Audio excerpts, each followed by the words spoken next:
Hello, my name is Angeline Saris. Hi, my name is Tanya O'Callaghan. Hi, my name is Anais Noir. And I'm Chela Harper. How's your week been? You've been here since Monday, right? So you've been teaching all week. I have. I've been here since Monday, and it's been good. The students are awesome. They're totally, I think they're learning a lot of stuff, hopefully. And like I say, it's like a buffet. They've been eating all week long. Awesome. And now we're getting to the weekend. Right, where they get to do the digestion part. So. The digestion part, I like that. Yeah. Awesome. Yeah, we just got in last night, and it's already just chaos and excitement to see everybody. No, a lot of faces here, huh? Yes. Yep. A lot of hugging to be done. Yep. Yes. Yeah, I'm actually in the middle of 2 tours at the moment, which are kind of crazy overlapping. So I'm working with an American kind of soul pop artist called Jordan Fisher. I've been on the road for the past 3 months all over the East Coast and been in the South a lot. And I'm now doing a solo tour with Dee Snider as well. So they're like literally running over each other. So I'm so glad that this weekend worked out because it was the one weekend in the middle of this 6 months that I actually had off. So made it to base camp, which is spectacular because I really didn't think I was going to make it this year, which was making me very sad. I was super bummed when I Oh thought you my were god! coming. I was like watching all the feeds, going, Yeah. "Oh, it's the everyone." I was like, "I'm not going to be there," and then it worked out. So it's awesome. So it's nice to have a break from being on the road to get together with all of our friends, mainly obviously our bass family and some guitarists. Yeah. And the odd drummer here and there. And the girls. And stick the chicks on a couch together and try and make us answer serious questions. Yeah, I know. Never going to happen. Just trying. I know, you guys missed the previous part of the... Yeah. I hope that's going to get edited in. Yeah, Someone's the part. outtakes are Come for sure on. the best part. Yeah. The hardest part about traveling. For everyone else first? Okay. For me, it's my headache because I suffer from headache. So it's hard to match this kind of lifestyle with this disease that I have, but I've still been doing that. So and I enjoy being on stage. So that keeps me It's going. just so important to stay healthy on the road. Right? Yeah. It's like, I mean, Yes. as much fun That's as we tough. all have as touring musicians, I think it's like a super important topic. We can let our hair down certain weekends or whatnot, but yeah, staying healthy on the road is definitely. I miss my kitchen. Yeah, me too. I'm like, dying to cook a home cooked meal, but you're in another hotel in another city. But I mean, it's not a complaint. It's just life on the road, and I think you become like consistently okay with feeling somewhat jet lagged. Right? It's like normal. You feel normal. You're like, what's wrong with me? I know, You well know what? slept, I've eaten. I'm Italian, so I like eating in a certain way. You guys do it like right. Yeah. You see. I get that. Approach. I always find this very abstract question to be extremely hard to answer. Because like usually I approach it like, this. I usually put it really slowly like, Rabbit. no, I'm kidding. No, Quite but, literally. I think that's a good question though, because we all probably have pretty different styles of playing. Yeah. Like very much so. I think. Yeah. Yeah, we do. It's cool. Yeah. Yeah. But I don't know how to answer it with words. But we all like our styles are very different, and I think like you're an insane bass player, seriously. I suck you a little. I just fucking chance my arm at everything and say yes to all the gigs. That's pretty much it.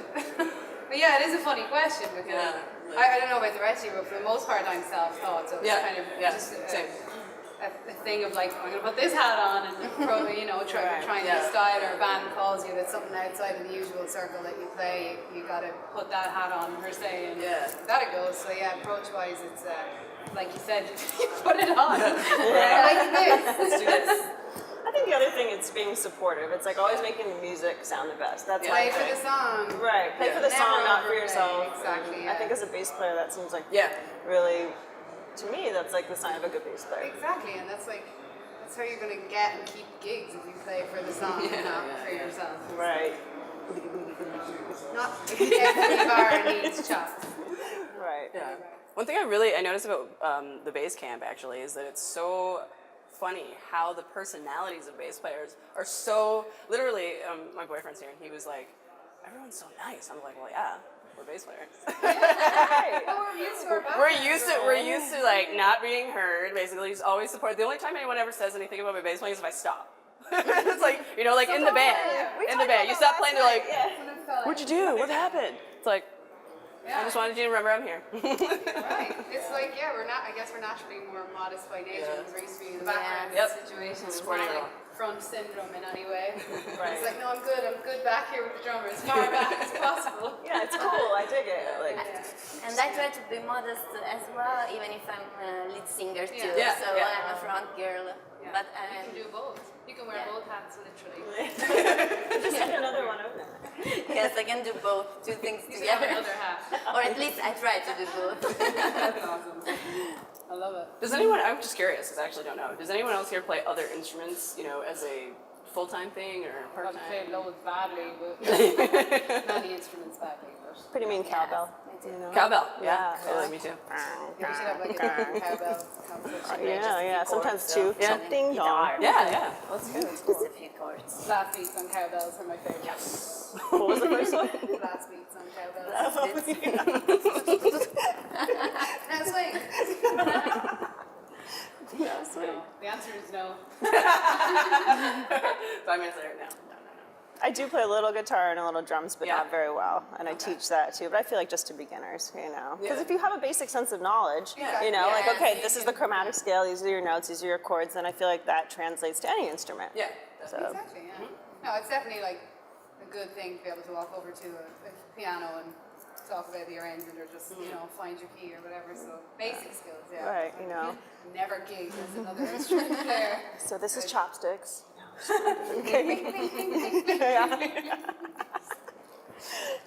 I also play guitar and sing. Oh, you? because you have your own project. Yeah, I mean, well, that's another thing we should talk about. Yeah. Projects, yeah. Well, Steve was playing me some on the insanely long bus Oh, journey. Lawson? Yeah. Oh, yeah. That's awesome. Really cool. Because he was mastering some of it, right? Yeah, like sounds about 8 years ago, I did an EP. The band's called Saraswati, That's and it started out as a solo project, and I just used that as the name for the solo project. Gotcha. Oh, But cool. now it's actually developed into a band, like a full band, and we're about to release an album in November. And I actually play guitar and sing in that Oh, band. cool. Oh, really? Is that like a totally different spin on performing? Yeah, way different. I actually have to get used to it again because it's been so long since I sang literally, you know. Usually I'm you know, off to the side, kind of like hiding behind the other people, but now it's like, oh, I have to talk. Right. I have to do more You have to things. entertain. Yeah, like, Fun, man. You've always I'm been terrible at talking between songs. It's bad. finding the things to say that in your head sound one way, but like, Oh yeah, Right. no, Oh, when you it's get like on the mic, I completely different. I really envy people that get up there and they just like know exactly what to do. They don't rehearse it or Natural anything. front I'm like function. literally backstage, like, okay, then you're gonna say this, then you're gonna say that. And I get out there and I don't say any of the things I planned, and my voice squeaks. It's amazing. I have like certain settings that I might go to. You know, I like to use SansAmp and get like a little grit in there, but you know, yeah, it definitely depends because the bands that I play in are pretty different, honestly. Like Yeah, one's that's kind of what like I was gonna a say. goth Depends on the rock band, so it's industrial huge. band. Yeah. Another one is like extreme symphonic metal.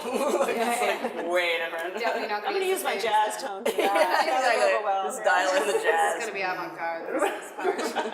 You know, it completely depends on the session. Yeah. Like if you're in studio, obviously, and someone's looking for a specific Right, yeah. sound, and they want like super high end or whatever it is. Yeah, I mean, I use the Warwick LWA head on pretty much everything. So it's just Yeah. so incredibly handy for live. Because your 2 channels, everything's set up. There's no, we were talking about this earlier. There's no like ka-chung every time you change a bass, Yeah. and the engineer has a muted area. You're Yeah. waiting for valves to fucking cool down or whatnot. But yeah, it's completely dependent on the session, you know. 'Cause we all play like a variety of styles, so it's Yeah. whatever the band wants for the most part. But then we have, well, I have my go-to sound per se, but Right. it's very dependent. Well, I think it's different. Like I play with Ernest Wrangling, and he's, you know, we do reggae, we do deep cut reggae. So I'm not going to approach that gig the same way that I'm going to approach playing with like Narda Michael Walden or playing Led Zeppelin with Zepparella. Yeah. It's like they're You mean complete. you don't leave your overdrive on in reggae? Yeah, I know, right, right. Distorted reggae. Chunk, chunk, chunk. That would be awesome. Actually, Gnarly reggae. I think you're onto something. We start our own genre. I know.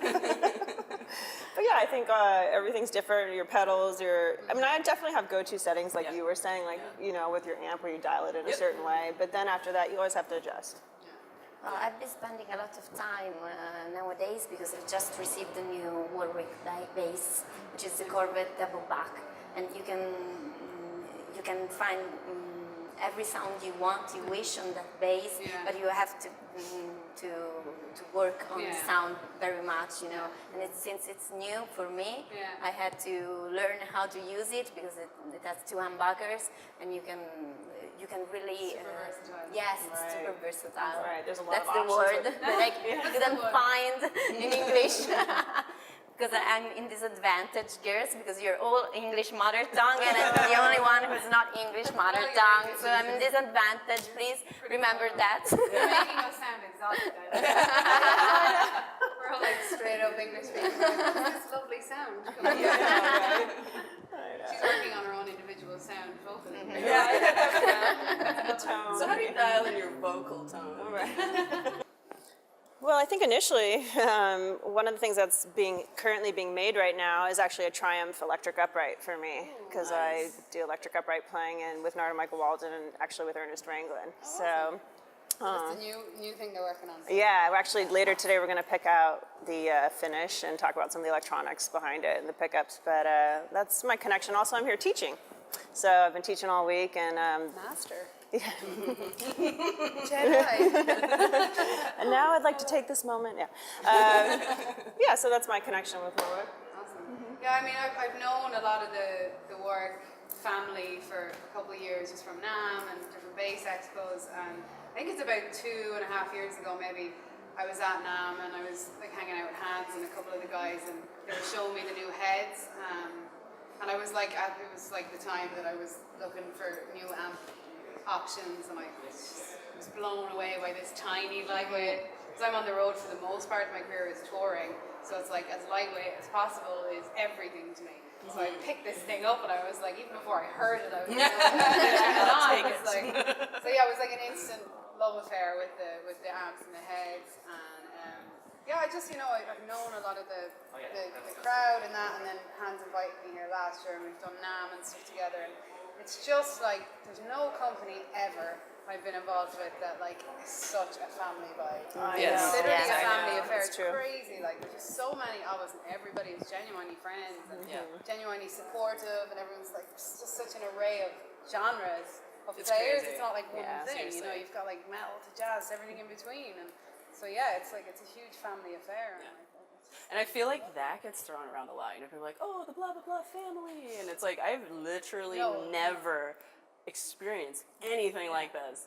And it's like, you get here and everyone's just like, oh, like, love and like, you know what I mean? Like, I feel like it's very authentic. It's very authentic, real family love. Like, you need to add one extra day for hugging alone. Yes, yeah, we need a hugging The day. majority of your time is like hugging. Exactly.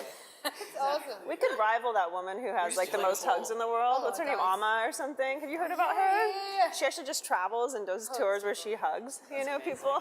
We could work on that. Yeah. That's awesome. Teach people that in the Alright.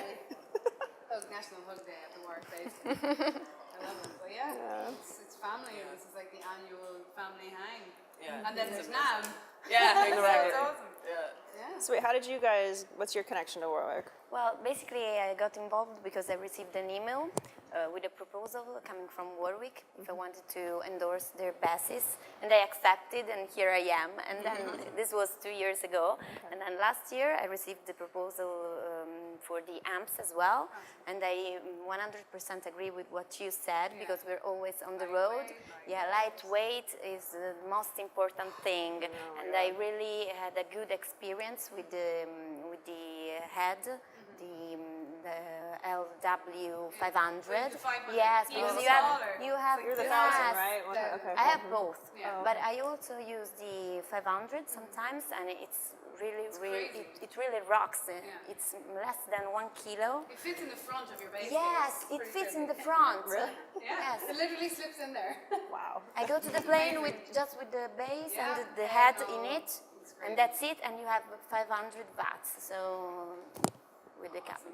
It's awesome. Yes. How about you, Chela? Well, actually, it's funny because I was just using them anyways, and it was mostly for recording because I was with another company at the time, and everyone knows now. Oh, no, but I was so I was using them to record with because I just love them. I just always loved Warwick. They're just a fantastic company, and I never even imagined that I would actually be here doing everything that I'm doing now. Like 5 years ago, I never would have thought that would happen to me. Me too. Yeah, so it was actually, I had a friend that's also with Warwick as well, and he was the one that got in contact, saying, hey, you should really check out Chela's stuff, and I was like, no way, they're not gonna. And then I immediately got a message from Hans Peter, and he was like all about it, super nice, and talking to me. I answered all my questions, everything. Awesome. I was like, wow, this is happening. Super personal. That's the other Yeah. It was a back. I was right from the beginning. Like Hans Peter, he's like the owner of the company. Straight direct messages. There's no third party, whatever. It was amazing. I really love that. And he loves this company. He really does. Exactly. It's his life. Yeah, exactly. This is a pretty spectacular event. I sort of aspire to his punctuality with email responding. Yeah. See, everybody knows. Response in a few hours. I know, always. I'm like, how is that possible? I just hung out with him for a little while. He didn't seem to be on his phone. But I know. He's always very present. He's able to. He has a doppelganger somewhere. It's just in the back, like. He invented the doppelganger. Yeah. I feel like he invented the doppelganger. We were talking about this before because the question of women in bass, and I think it's kind of an old question at this point. It's something that we'd like to lay to rest. It's like, yes, women play bass, women play drums, women play guitar, and it's not like, how is it being a woman and playing bass? No, that's exactly it. Yeah. I think it's like literally don't think about the fact that you're male or female. If you want to play something, you have a passion for something, just play it. That mindset is what holds people back. Exactly. Yeah, like if you become hyper aware or self-conscious of the fact that you are a woman, chances are you're gonna like start questioning things and blah blah. It's like every time when I first started doing this, it was very strange to me that people would always refer to me as a female. Yeah, always. right. I'm like. Yeah, would you do that in any other situation? Like, well, this male guitar player, female doctor. I was like, okay, this is the new label. But the other thing that made me laugh is like, shoot, because there's so many different labels that you could give. So female, like, okay, so what about tall? I'm a tall person. I have dread. I play dread music. Exactly. Like they have like this genre. It's like female fronted. It's like seriously female fronted metal. So we started in my band. We have a joke where we always say like Jamaican fronted metal. I know. They're like, what? So like, well, that's how dumb that sounds. So. Right. I had a great Carol Kay, the Queen of bass. We were talking about this very subject. I had the pleasure of interviewing her. I don't know, must be 2 years ago now. You did? And she said when somebody else in the room asked that very question, she said, I don't know. I don't wake up in the morning and think, I'm a female bass player. She's like, oh my goodness, I gotta get up and go to work. That's what she said. I was like, I love that. Because, I mean, I personally never thought about it. It's other people that say it. So I guess if you're asking advice per se, it's just don't worry about it. Do what you do. And Same advice goes for females, males, whatever, doesn't matter. Just do it. If you love doing it, do it. Thank you for watching, and see you guys soon. Thanks, guys. Nailed it. Thank you for watching. Love and Lowen. Jesus Christ!